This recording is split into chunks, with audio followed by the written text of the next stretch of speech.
نحمد و نصلی علی رسولہ الکریم اما بعد فاعوذ باللہ من الشیطان الرجیم بسم اللہ الرحمن الرحیم رب اشرح لی صدری ویسر لی امری واحلل عقدۃ من لسانی یفقہوا قولی اللہم اجعل القرآن العظیم ربیع قلوبنا ونور ابصارنا وجلاء احزاننا وذہاب حمومنا وغمومنا۔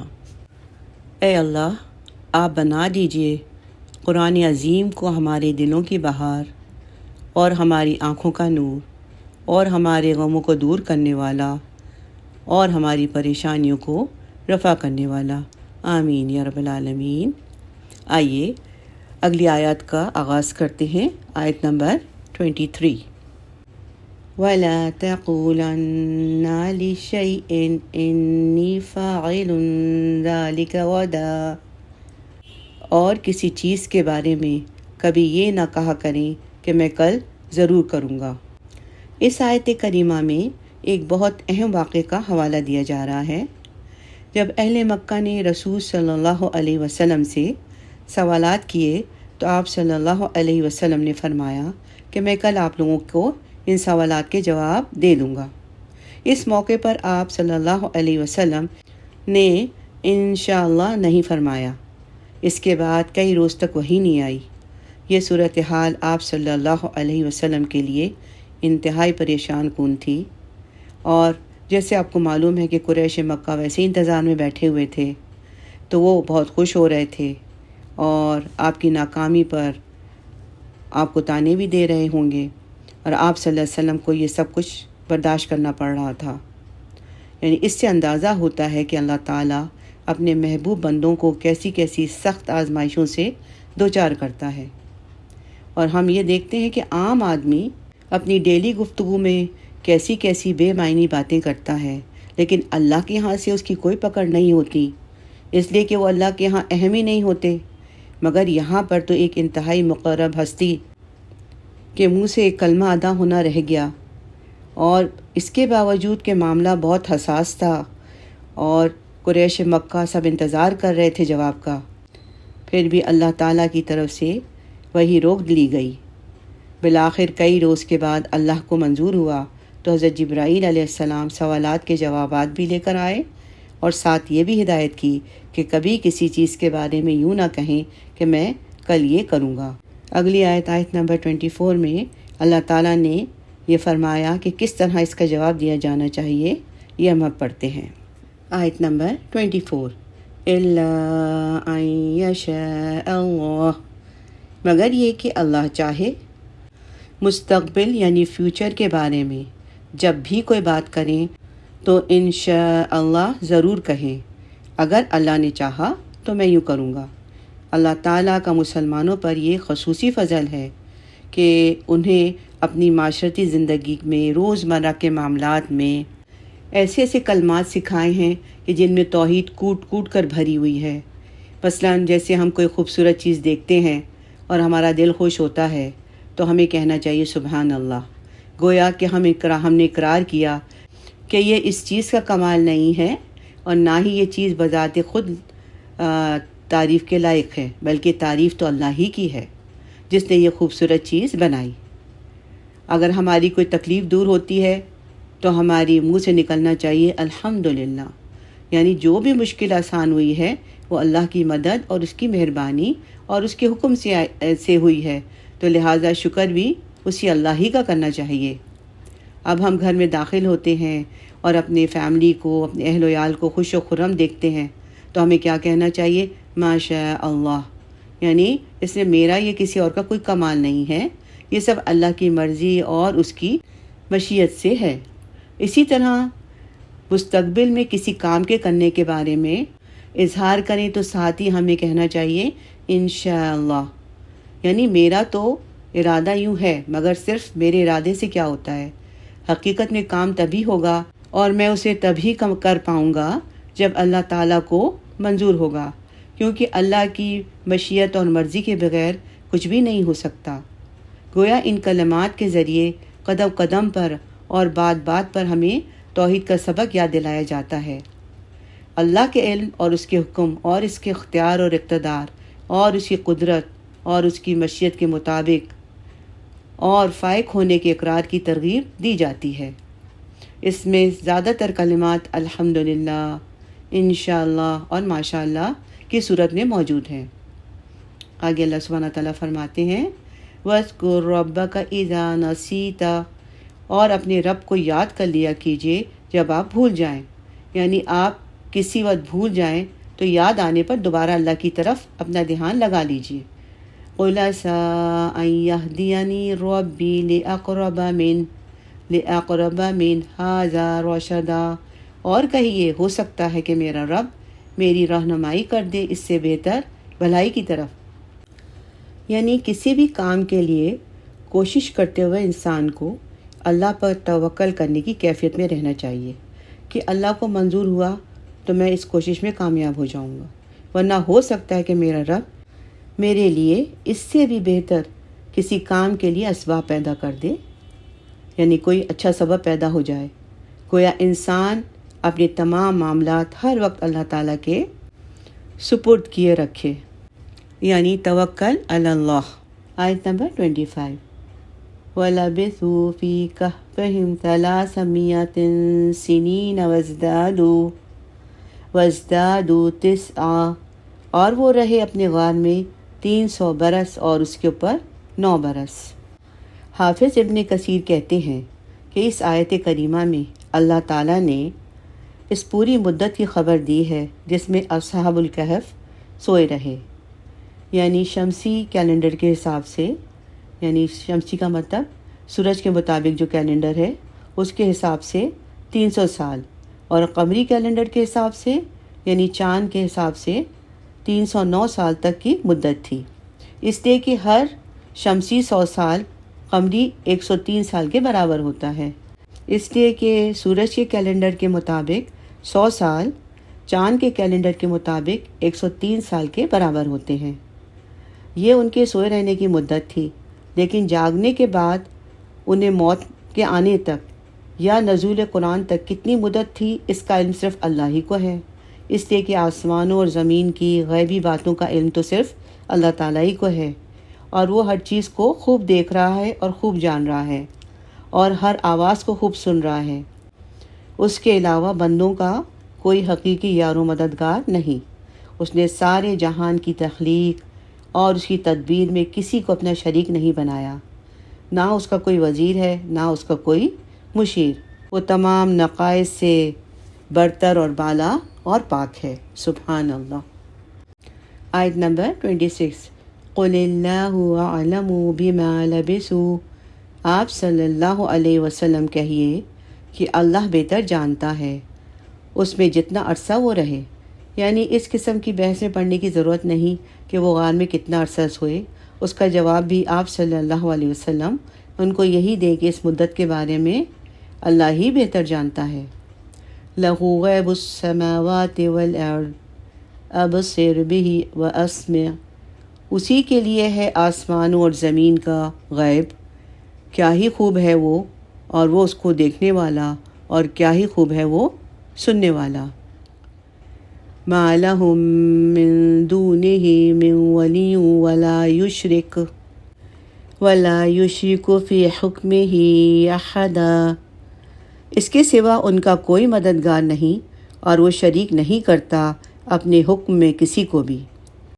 اللہ سبحانہ تعالیٰ نے تمام جہانوں کی تخلیق میں کسی کو شامل نہیں کیا، یعنی وہ اپنے اختیار اور اپنی حاکمیت کے حق میں کسی دوسرے کو شریک نہیں کرتا ہے، تو یہ توحید حاکمیت کہلاتی ہے۔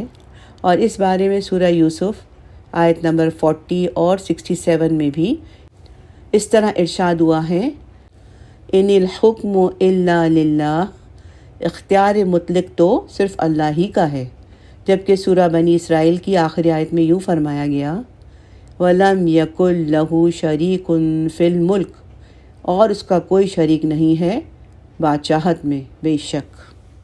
آیت نمبر 27 وَاتْلُ مَا أُوحِيَ إِلَيْكَ مِن كِتَابِ رَبِّكَ، اور اے نبی صلی اللہ علیہ وسلم آپ تلاوت کیجئے جو آپ کی طرف وحی کی گئی ہے آپ کے رب کی کتاب میں سے۔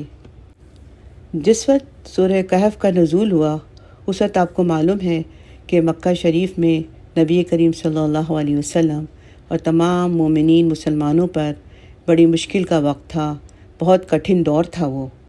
تو یہاں اللہ تعالیٰ فرما رہے ہیں کہ اس وقت آپ صلی اللہ علیہ وسلم بہت مشکل صورتحال کا سامنا کر رہے ہیں۔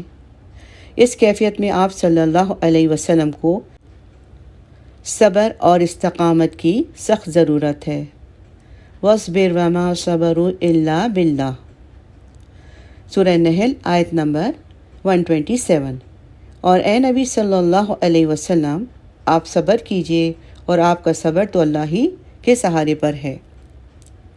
یہ سہارا آپ صلی اللہ علیہ وسلم کو اللہ کے ساتھ اپنا قلبی تعلق اور ذہنی رشتہ استوار کرنے سے میسر ہوگا، اور یہ تعلق مضبوط کرنے کا سب سے مؤثر ذریعہ قرآن کریم کی تلاوت ہے۔ اس حق اور باطل کی کشمکش میں کوئی بھی مشکل وقت آیا تو رسول صلی اللہ علیہ وسلم کو خصوصی طور پر قرآن کے ذریعے ہدایت دی گئی، اور آپ صلی اللہ علیہ وسلم کے ذریعے تمام مسلمانوں کو حکم دیا گیا ہے کہ وہ قرآن کی تلاوت کو اپنا معمول بنائیں، قرآن کے ساتھ اپنا تعلق مضبوط بنانے کے لیے زیادہ سے زیادہ وقت اس کے ساتھ گزاریں۔ اسی طرح وہ مشکلات کو برداشت کرنے اور اپنے دشمنوں کا مقابلہ کرنے کے قابل ہو سکیں گے۔ قرآن سے تعلق جوڑنے اور قرآن کریم کی تلاوت کرنے سے مومن کے دل میں اللہ تعالیٰ ہمت، طاقت اور قوت اور برداشت پیدا کر دیتا ہے۔ سبحان اللہ۔ لا مبدل لکلماتہ ولن تجد من دونہ ملتحدا، اس کی باتوں کو بدلنے والا کوئی نہیں ہے، اور آپ صلی اللہ علیہ وسلم نہیں پائیں گے اس کے سوا کوئی جائے پناہ۔ یقیناً یہ راستہ بہت کٹھن اور مشکل ہے، اور اس راستے میں بہرحال سختیاں تو ہیں اور جن کو برداشت کرنا پڑیں گی۔ یہ اللہ کا قانون ہے جو کسی کے لیے تبدیل نہیں کیا جاتا۔ اس جد و جہد میں واحد سہارا اللہ کی مدد اور نصرت ہے۔ چنانچہ اگر آپ صلی اللہ علیہ وسلم کو کہیں پناہ ملے گی تو اللہ ہی کے دامن میں ملے گی، اور اس در کے علاوہ کوئی جائے پناہ نہیں ملے گی، کیونکہ اس کی قدرت آپ کو اور تمام مخلوق کو گھیرے ہوئے ہے۔ کوئی شخص اللہ کے کسی بھی فیصلے سے راہ فرار اختیار نہیں کر سکتا۔ اللہ اکبر۔ آیت نمبر 28۔ وَاصْبِرْ نَفْسَكَ مَعَ الَّذِينَ يَدْعُونَ رَبَّهُمْ بِالْغَدَاةِ وَالْعَشِيِّ، اور اپنے آپ کو روکے رکھیے ان لوگوں کے ساتھ جو اپنے رب کو پکارتے ہیں صبح اور شام۔ يُرِيدُونَ وَجْهَهُ وَلَا تَعْدُ عَيْنَاكَ عَنْهُمْ تُرِيدُ زِينَةَ الْحَيَاةِ الدُّنْيَا، وہ اللہ کی رضا کی طالب ہیں، اور آپ صلی اللہ علیہ وسلم کی نگاہیں ان سے ہٹنے نہ پائیں، جن سے لوگوں کو یہ گمان ہونے لگے کہ آپ صلی اللہ علیہ وسلم دنیاوی زندگی کی آرائش اور زیبائش چاہتے ہیں۔ وَلَا تُطِعْ مَنْ أَغْفَلْنَا قَلْبَهُ عَنْ ذِكْرِنَا وَاتَّبَعَ هَوَاهُ وَكَانَ أَمْرُهُ فُرُطًا، اور مت کہنا مانیے ایسے شخص کا جس کا دل ہم نے اپنی یاد سے غافل کر دیا ہے، اور جو اپنی خواہشات کے پیچھے پڑا ہے اور اس کا معاملہ حد سے تجاوز کر چکا ہے۔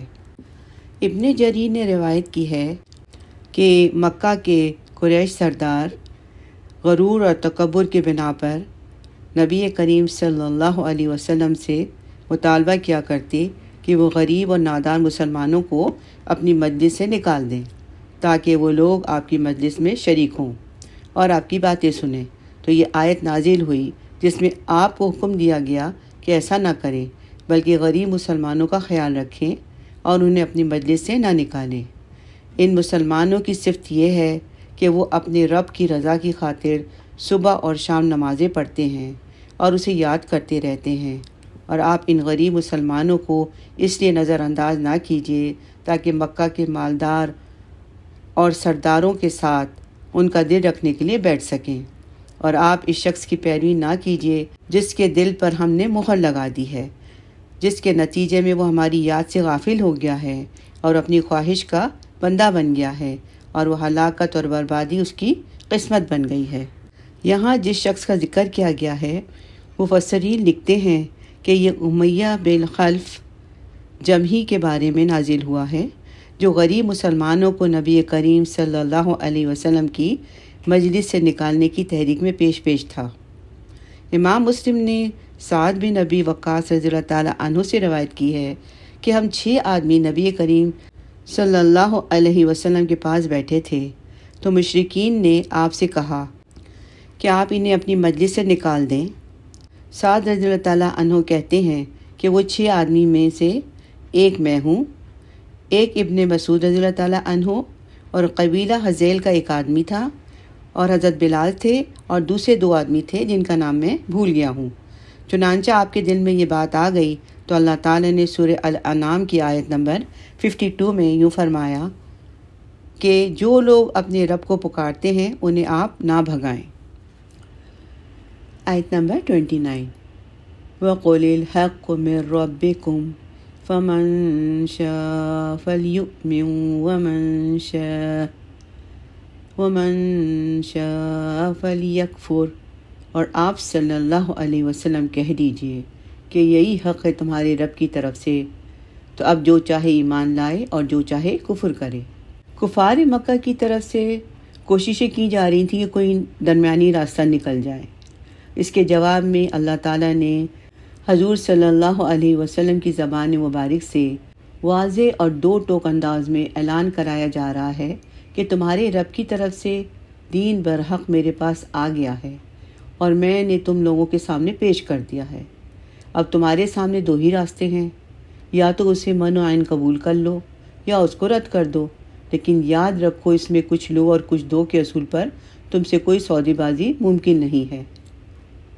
اسی طرح اللہ تعالیٰ نے سورہ دہر میں فرمایا آیت نمبر 3 میں اِنَّا هَدَيْنَاهُ السَّبِيلَ إِمَّا شَاكِرًا وَإِمَّا كَفُورًا، یعنی ہم نے انسان کے لیے ہدایت کا راستہ واضح کر دیا ہے اور اس کو اختیار دے دیا ہے کہ اب چاہے وہ شکر گزار بنے یا چاہے وہ ناشکرہ بنے۔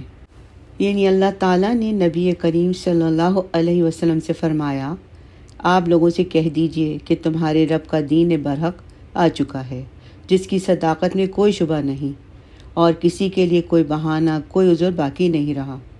اب ہر آدمی کو اختیار ہے، چاہے وہ ایمان لے آئے یا بہانے بنائے، اور چاہے تو اس کا انکار کر دے اور اس کا انجام بھگتنے کے لیے وہ تیار رہے۔ اِنَّا أَعْتَدْنَا لِلظَّالِمِينَ نَارًا أَحَاطَ بِهِمْ سُرَادِقُهَا، ہم نے ظالموں کے لیے آگ تیار کر رکھی ہے، اس کی قناتیں ان کا احاطہ کر لیں گی۔ یعنی جہنم کی آگ قناتوں کی شکل میں ہوگی اور وہ اللہ کے منکرین اور مشرکین کو گھیرے میں لے لے گی۔ وَإِن يَسْتَغِيثُوا يُغَاثُوا بِمَاءٍ كَالْمُهْلِ يَشْفِي الْوُجُوهَ، اور اگر وہ پانی کے لیے فریاد کریں گے تو ان کی فریاد رسی ایسے پانی سے کی جائے گی جو کھولتے ہوئے تیل کی تلچھٹ کی جیسا ہوگا، جو چہروں کو بھون ڈالے گا۔ نعوذ باللہ، اللہم جنہ من النار۔ بئس الشراب وساءت مرتفقا، بہت ہی بری چیز ہوگی پینے کی، اور وہ جہنم بہت ہی بری جگہ ہے آرام کی۔ مزید اللہ سبحانہ تعالیٰ دھمکی دیتے ہوئے فرما رہے ہیں کہ ہم نے ظالموں کے لیے ایسی آگ تیار کر رکھی ہے جس کی لپک انہیں گھیر لے گی، اور جب اپنے جلتے ہوئے دل کی آگ بجھانے کے لیے پانی مانگیں گے تو انہیں پگھلے ہوئے لوہے کی مانند پانی دیا جائے گا، جو منہ کے قریب ہوتے ہی ان کے چہروں کو جھلس دے گا۔ وہ برا ہی پانی ہوگا، جہنم بھی بری جگہ ہے۔ آیت میں ہے کالمہل یشفی الوجوہ، محل کا ترجمہ تیل کی تلچھٹ کے علاوہ لاوا بھی کیا گیا ہے، لاوا اور پگھلا ہوا تانبا بھی۔ سورہ ابراہیم کی آیت 16 میں جہنمیوں کو پلائے جانے والے پانی کو ماء صدید کہا گیا ہے، جس کے معنی ہے زخموں سے رسنے والی پیپ کے ہیں۔ بہرحال یہ سیال مادہ جو انہیں پانی کے طور پر دیا جائے گا اس قدر گرم ہوگا کہ ان کے چہروں کو بھون کر رکھ دے گا۔ اللہم اجرنا من النار وقینا عذاب النار، آمین یا رب العالمین۔ آیت نمبر 30 اور 31 میں اللہ تعالیٰ اہل جنت کا ذکر فرما رہے ہیں۔ سبحان اللہ، اللہم اجعلنا منہم، آمین۔ آیت نمبر 30 and 31۔ آیت نمبر 30، ان الذین آمنوا وعملوا الصالحات ان لا نضیع اجر من احسن عملا، یقیناً جو لوگ ایمان لائے اور انہوں نے اچھے عمل کیے تو ہم نہیں ضائع کریں گے اجر اس شخص کا جس نے اچھا عمل کیا۔ آیت نمبر 31، اولئک لہم جنات عدن تجری من تحتہم الانہار، انہی لوگوں کے لیے ہے رہنے کے ایسے باغات جس کے دامن میں ندیاں بہتی ہوں گی۔ یحلون فیہا من اساور من ذہب ویلبسون ثیابا خضرا من سندس واستبرق، انہیں پہنائے جائیں گے اس میں سونے کے کنگن، اور وہ پہنیں گے سبز رنگ کے کپڑے باریک ریشم کے اور موٹے ریشم کے، یعنی ان کا اوپر کا لباس باریک ریشم کا ہوگا اور جبکہ نیچے کا لباس موٹے ریشم کا ہوگا۔ متکئین فیہا علی الارائک، ٹیک لگائے بیٹھے ہوں گے تختوں پر۔ نعم الثواب وحسنت مرتفقا، کیا ہی اچھا بدلہ ہوگا ان کے لیے اور کیا ہی خوب آرام گاہ ہوگی۔ سبحان اللہ، اللہم اجعلنا منہم، آمین یا رب العالمین۔ ان آیات میں نیکیوں کا آغاز اور انجام بیان ہو رہا ہے کہ اللہ، رسول اور کتاب کے ماننے والے نیک عمل کرنے والے ہوتے ہیں اور ان کے لیے ہمیشہ رہنے والی جنتیں ہیں۔ ان کے بالا خانوں کے اور باغات کے نیچے نہریں بہہ رہی ہوں گی۔ انہیں زیورات خصوصاً سونے کے کنگن پہنائے جائیں گے اور ان کا لباس وہاں خالص ریشم کا ہوگا، نرم باریک اور نرم موٹے ریشم کا لباس ہوگا۔ یہ با آرام شاہانہ شان سے مسندوں پر جو تختوں پر ہوں گے تکیہ لگائے بیٹھے ہوں گے، یعنی کیا ہی اچھا بدلہ ہے اور جنت کتنی اچھی اور آرام دہ جگہ ہے۔ سبحان اللہ۔ الحمدللہ، یہاں اس رکوع کا اختتام ہوا۔ اللہ تعالیٰ قبول فرمائے۔ بارک اللہ لی ولکم، وآخر دعوانا ان الحمد للہ رب العالمین۔ سبحانک اللہم وبحمدک، نشہد ان لا الہ الا انت، نستغفرک ونتوب الیک، آمین یا رب العالمین۔ السلام علیکم ورحمۃ اللہ وبرکاتہ۔